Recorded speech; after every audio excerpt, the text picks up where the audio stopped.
Welcome everybody to another episode of Shot in the Dark. I am your host, John Siino Evil here. Let's get right down to it. AEW Dark Elevation opens up with Tony Schiavone interviewing Matt Sydal. He talks about his match tonight with Jack Evans, and this is pretty much for attacking his brother last week. First match of the night, we have FTR with a record of 17-1, ranked number 4 in the tag team division, defeating Royce Isaacs and Jorel Nelson, who are 0-4. Dax Harwood makes Nelson tap out to a figure 4. Nyla Rose with a record of 13-2, number 1 in the women's division, defeated Delmi Exo. She's been in AEW before, but this is her singles debut. Vicky Guerrero comes out first with her weekly abuse to Justin Roberts, and Rose wins in seconds with the Beast Bomb.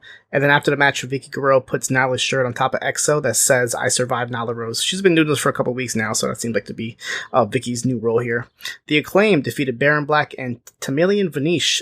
During the freestyle, Baron Black actually took offense at one of the lines, and he bum rushed the Acclaimed, but he got taken out by their boombox. And then Max Caster mentioned something about corporate synergy, which I feel like he does like almost every week. But Caster gets the pin here on Vanish after the mic drop. The Varsity Blondes defeated the Bums R Us, making their debut in AEW. They're from Full Impact Pro down in Florida, comprised of Milo Beasley and Ray Bees. And their gimmicks are pretty much, they're just homeless people, the way that they're dressed and everything. Pillman got the pinfall after an assisted dropkick.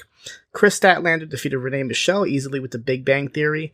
The Best Friends and Orange Cassidy are all wearing like alien-themed gear, like with their shorts and shirts, and yeah, interesting.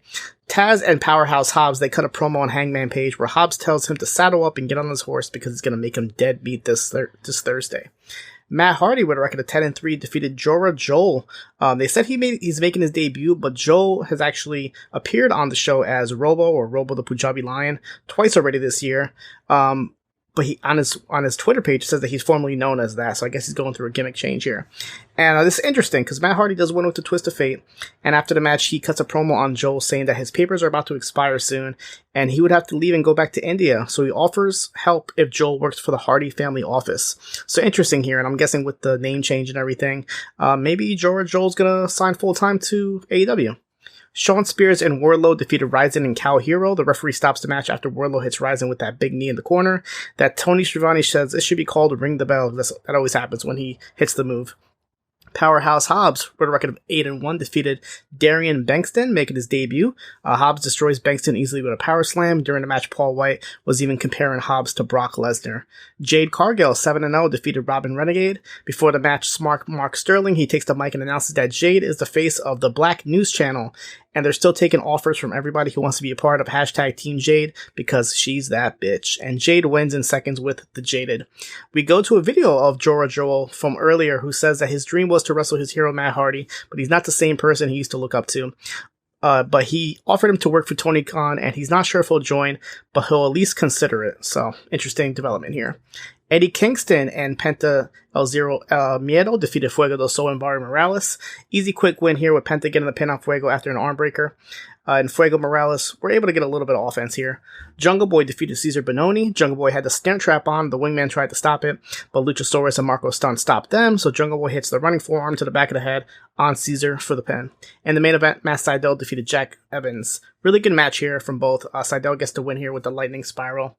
We go to Tuesday's AEW Dark. Only 10 matches here. The show starts with Varsity Blondes cutting a promo where Brian Pillman says that he's coming after Miro. Lance Archer defeated Rex Lawless easily with the blackout while Jake the Snake was on commentary. Brian Pillman Jr. defeated Bear Bronson. Nice showing from Pillman here, winning with the springboard clothesline.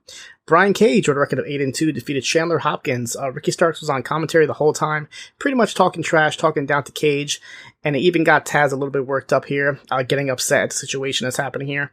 And after the match, Cage kind of approached the commentary booth, and Starks complains that his neck is bad, and he runs away. Diamante defeated Ashley Dubois. Extremely quick here, submission with the body scissors, and after the match, Diamante kept attacking her a little bit. Cole Cabana defeated Kit Sackett in mere seconds with the Superman pin. Chuck Taylor defeated Dan Barry with a jumping pile driver, but Dan Barry does get a little bit of offense here, including an Asai moonsault to the outside.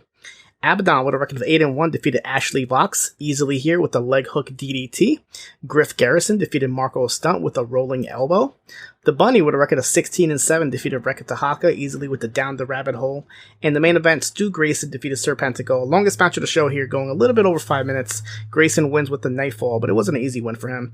This is probably one of the shortest episodes of Dark I've seen in a long time. It's under about like a little over 48 minutes. So it was over before NXT even starts, which is a little rare for Tuesdays. So it looks like this might hopefully be the new formula as they head to the road very soon.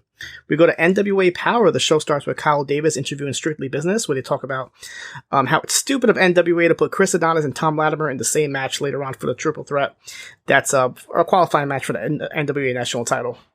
May Valentine is with the War Kings, where Jack Stane says that he asked for this grudge match with Slice Boogie because he's been a thorn by his side ever since he came to NWA. We go to the Masked Mystery, as they call him, or the Mystery Man. He defeated Mims with a Death Valley driver. So yeah, still no real clue of who this man might be. He didn't talk this week, but he wrestles in a more, I guess, old school Mr. Wrestling NWA type style. Tyrus defeated the Church's Money, which is Black G's and Jordan Clearwater, in a handicap match. G's and Clearwater cut a promo before, saying that they have a plan and their plan is working, and they have confidence in this match. And as the match starts, Black G's lays down for Tyrus and says that's his plan, but Clearwater doesn't agree to it. After a little bit of convincing, Clearwater lays down as well.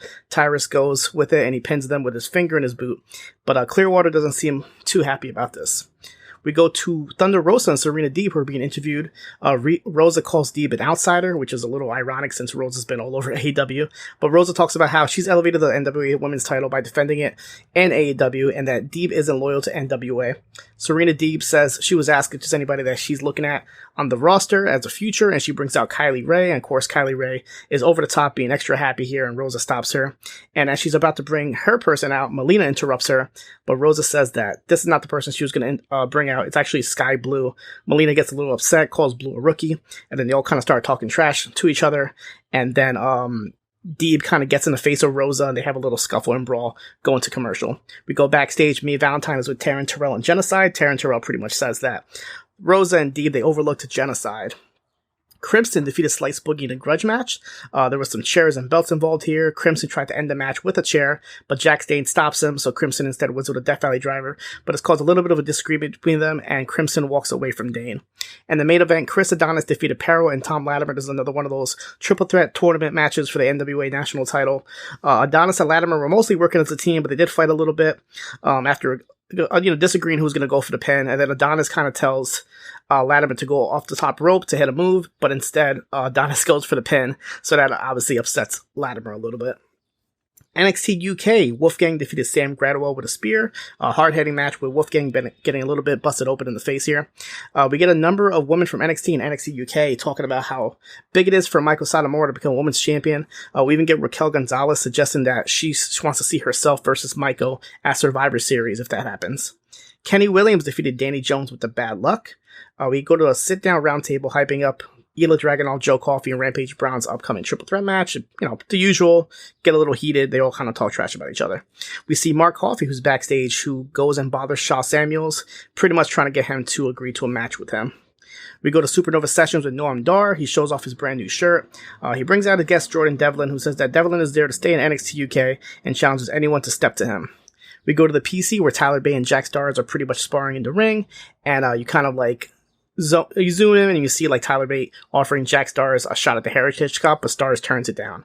And then after Dave Mastiff kind of gets in Jack Stars' face and is like, why would you turn that down? He gets a little upset at him. Nathan Fraser defeated Rohan Raja with a frog splash. Very good match for both of these guys. Raja's coming back after being sidelined a little bit with an arm injury.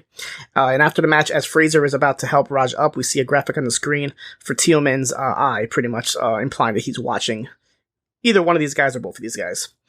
Jordan Devlin's going into his locker room and he sees A-Kid getting some coffee. Devlin tells him to leave, and A-Kid tells him to make him. Devlin leaves himself getting a little pissed off, so obviously we're going to see that match soon. Subculture, Danny Luna and Flash Morgan Webster defeated Ginny and Joseph Connors. Pretty Deadly was on commentary for this match. Webster got the pin on Connors after a 450 splash. Mark Andrews joins the winner after the match, and they have a little stare down on Pretty Deadly, setting up a potential future tag team title match. 205 Live, Grayson Weller defeated Asher Hale. After the match, Whaler puts his hand out for Hale. As Hale goes for it, Whaler pulls away and runs away. So he's 2-0 here in 205 Live. August Gray is backstage saying he's done with Arya Daivari and is moving on to bigger and better things, like Kushida's open challenge, but Daivari comes out and says that he's not done with him yet, and they both say that they're going to watch the main event from backstage. And the main event is Ike Manjiro, making his singles debut, defeated Tony Nese with a jumping kick. Nice even starts mocking Jiro at one point and goes and grabs his jacket and puts it on. I kind of want to see Ikemen Jiro answer one of these Kushida Open challenges, but with the Diamond Mine there, who knows what's going to happen there. New Japan Pro Wrestling Strong. Josh Alexander from Impact Wrestling, their current X Division champion, making his New Japan Pro Wrestling debut here, defeated Alex Coughlin with the Divine Intervention. I actually like this. I mean, obviously New Japan has been sending people over to Impact, so I kind of like how Impact is sending some of their people. And obviously Josh Alexander is one of probably the top guys in wrestling today. Barrett Brown and Bateman defeated Fred Rosser and Adrian Quest. Bateman pins Quest after a jumping pile driver. And Satoshi Kojima defeated JR Kratos with the lariat in the main event. In Ring of Honor, Bandito defeated Bateman in the Survival of the Fittest tournament match. Also on Week by Week, Rhett Titus defeated Danhausen to qualify as well. So next week, we should be getting our 6-way Survival of the Fittest finals. And after the match between Bandito and Bateman, Vincent actually returned with Dutch and Vita Von Star by his side and says that Bateman has failed him, but consider this a righteous rebirth, and he seeks Vita and Dutch to attack him as Bateman kind of stands there and allows him to attack him. And the main event for the TV title, Tony Deppen defended against Dragon Lee and Tracy Williams in a triple threat. Deppen pinned Williams with a roll-up after Dragon low blows Williams, but he doesn't stop Deppen from getting the pin. The reason for this, as Kenny King explains, is that this is so the Foundation and Tracy Williams specifically drop low in the rankings for taking the pinfall, and now by default Dragon Lee is the number 1 contenders, and he's actually going to have his own title match against Tony Deppen one-on-one. So interesting way to go at it, but I guess it does make sense. On WWE main event, T-Bar and Mace defeated the Lucha House Party, Gran Metalik and Lince Dorado.